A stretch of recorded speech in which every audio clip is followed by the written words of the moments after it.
Hello and welcome back. A little bit of a different one this week. I'm up actually in Newcastle for Christmas. Merry Christmas for all those that celebrate, and we're getting closer probably to New Year, so Happy New Year's as well, probably when you watch this. So what I'm going to do today is actually give you a bit of a walkthrough of my storage shed, or as my parents call it, the warehouse. This is my second attempt of actually coming up because Dad swore black and blue that he put the key to the storage shed in my car. Guess what? He didn't. So I have to go back and get it. So what I'll do is I'll give you a bit of a heads up. We're actually in National Storage, so this is what the company is called here. The garage, as you'll see, or the storage shed very shortly, probably similar size to a one car garage kind of thing. I pay $300 monthly. I'm horrendous for underutilizing this thing. A lot of people have asked me why don't move Skylanders up here. My parents are very apt. They take care of my Lego business and all those different things. Kind of winding that down because I'm not really looking at big boxes anymore, and I will talk about that in a later video. But with Skylanders, as I've said before, is there's so many variations, and the slightest difference in a character by, he might have something in his hand or have a smile on his face and maybe no smile on his face.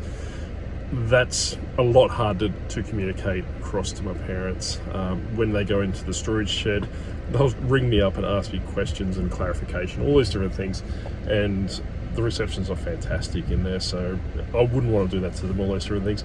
I am planning on probably bringing my board games up here, so processing them in Canberra, bringing them up every 2 to 3 months, and obviously go from that perspective.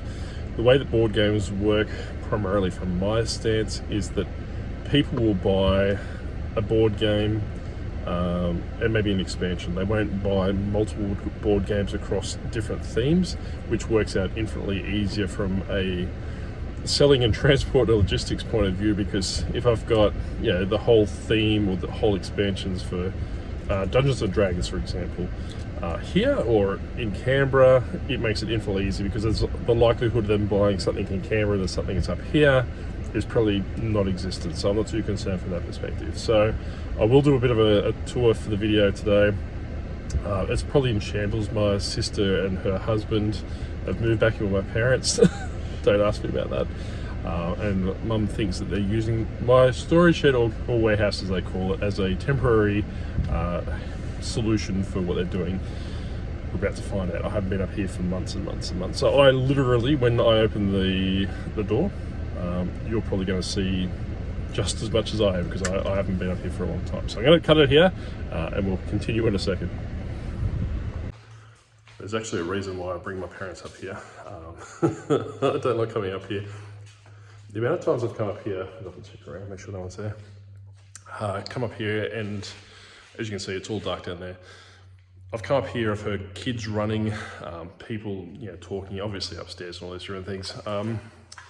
A bit of a, I love ghosts, I think I've mentioned that before, just all the paranormal stuff and all these different things. And that doesn't really help, because when I see a dark hallway like that, I keep expecting to see someone standing down that from that perspective. Even my mum and dad, which are pretty big skeptics compared to me, they get very unnerved coming in here, because they just say that they hear things, or they hear shutters, and from probably 3 or 4 garages down, but there's no one there. So like I said, that very seldom that other people are here, because I just did a lap then and there was no other cars in the car park. That's not to say that there's no people running around, but like I said, I like to get in and out as quick as I can. Right, so this is the garage. So like I said, it's just normal size of probably a normal garage. Pay $300 Australian, which is kind of, I say, $160, $180 US a month. It's good if I utilise it. If I was down in Canberra, probably the price for the similar size would be about $700, $800. Just throwing a stab out there. I did look at storage in Canberra when I first moved there before COVID in about 2020, and it was about $400 or $500 then. And this storage shed was about $130. So a bit of a comparison. That's gone up $130 to $300 in the space of 3 years. So we'll have a look now, see what we do. Joys of doing things one-handed. All right, so what I'm going to do now, like I said, I'm actually going to flick the camera around. All right, so I'm just going to open it up now. Like I said, I haven't searched or haven't been to this storage shed probably for a good few months at least. So what you will see is pretty much what I'm going to see. Alright, so it's completely dark. Oop. Sorry about that. So this is primarily where I keep my Lego, all of these different things. A lot of Funko Pops on both shelves. So you got soda cans, all these different things. I think I've said it numerous times. Probably, a lot of people talk about Funko Pops. I would probably avoid them like the plague, to tell you the truth.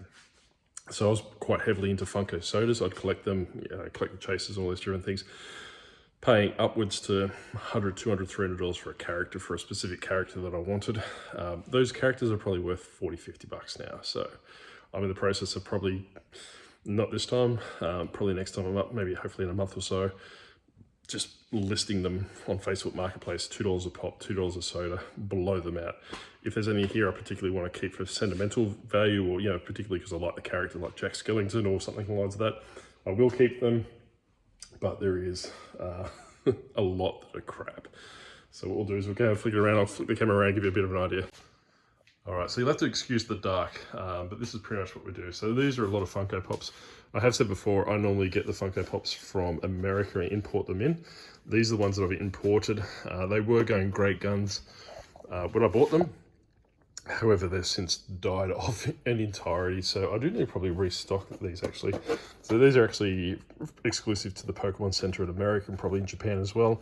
They're made by Funko. They're actually marked as Funko Pops. They're just called Eevee and Friends. They're all the different evolutions of Eevee.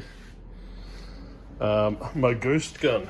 So I actually bought this when Grumpy Granny disappeared off the face of the earth, probably around mid last year when she was feeling a bit sick. So what I did is I actually bought it just in case something untowards happened to our beloved matriarch, which was happy birthday for the other day as well. Just to be sure that she can't come after me in my dreams like she no doubt probably would. So it's a little ghost gun, and I'm pretty sure it's from the 70s or 60s actually. It's quite old.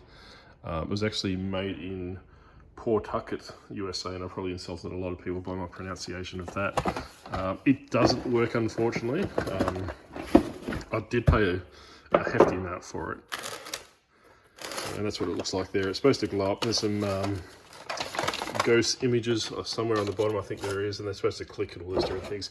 So this was when back in the 80s, like I mentioned a little bit earlier, I loved ghosts and fell into the Ghostbusters hype and did have something very similar, which was probably modelled after that, to tell you the truth. So this is what I came out for, a big tub of Skylanders. I sent my parents out to pick up some Skylanders for me a couple of weeks ago. Got them to send down the very high value characters for me and keep the rest of the crap here. But since I'm going back tomorrow, I'm going to take them down and obviously reload my listings from that perspective. Lots of Lego, Funko Pops, some Pokemon trading cards as well. Mum bought them for herself and storing them here. Some Lego, poly bags, Lego, like a few amiibos, surprisingly. Splatoon. If you're a bit of a gamer, you probably know what Splatoon is. It's the octopus versus squid game on the Switch and the Wii U. But that's pretty much it for the tour. Like I said, I'm very underutilizing this space. So idealistically, if I was running it down here, I'd have a shelf in the middle. So shelf against the wall there, shelf against the wall there, and a shelf in the middle. And then obviously go from that perspective.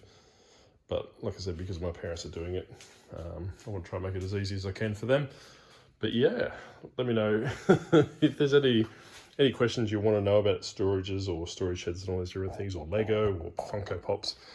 I'm pretty open. I don't really particularly want to hide anything, nor do I care to hide anything.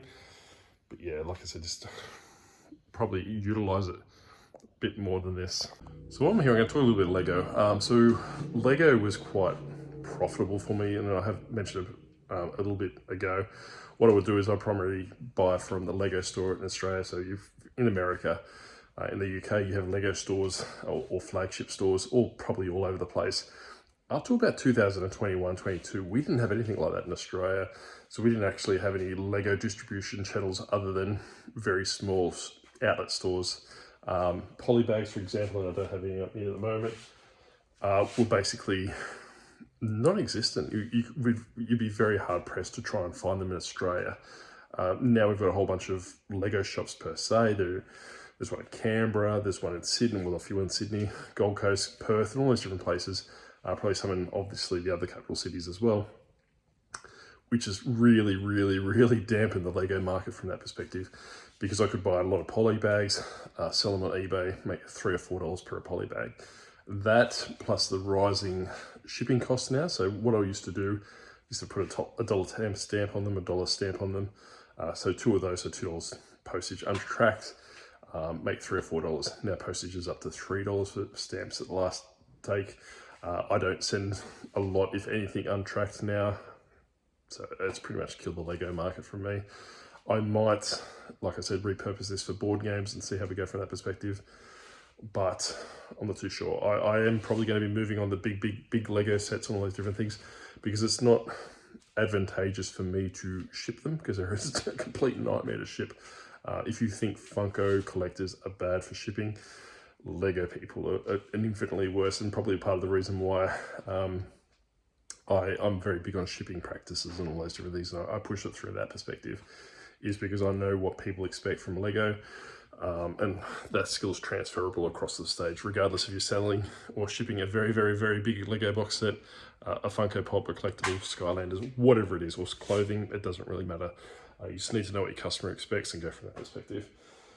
Like I was saying, it's going to get rid of a lot of this stuff and get rid of it, move it on, probably bring the board games in here and go from that perspective, because I'm literally running out of room down at Canberra. I need some space for Skylanders and all those different other things I sell. Board games are quite big, and I know it goes against the grain of what I just said with like shipping massive things. However, board games generally are universal in size, in the sense that I could probably go to a box manufacturer and get 100 boxes created, and the profit margins infinitely better on board games of what my buy-in is, opposed to Lego sets. So that's probably us for another day. So what I'll do, let me know in the comment section below if you do a storage shed, or you are looking at storage sheds, or you're looking at warehousing spaces, all these different things. I can provide some, I suppose, some personal experience in regards to storage sheds. You know, there are people like, you know, back from burnout, two Aussie thrifters that do warehousing, so they're probably a better place to talk about warehousing. However, if it's to me, if you are looking at reselling, stay in your garage, stay in your bedroom, stay in wherever you can for the longest time, until it really grows to the point that you need to get space. Because like I said, I moved way too quickly into the storage shed and wasted too much money. But anyway, thanks again for watching. The ghosts haven't stolen me yet, and I think I just heard someone rock up, so I'm going to leave it there. If you do have any questions, leave them in the comments, and we'll catch you next time. Bye. I think I spoke too soon. The ghosts are back. I can hear someone walking around. There you go. That wasn't me. You can hear that. See? All right. If I don't see you again, have a great life, just in case the ghosts get me.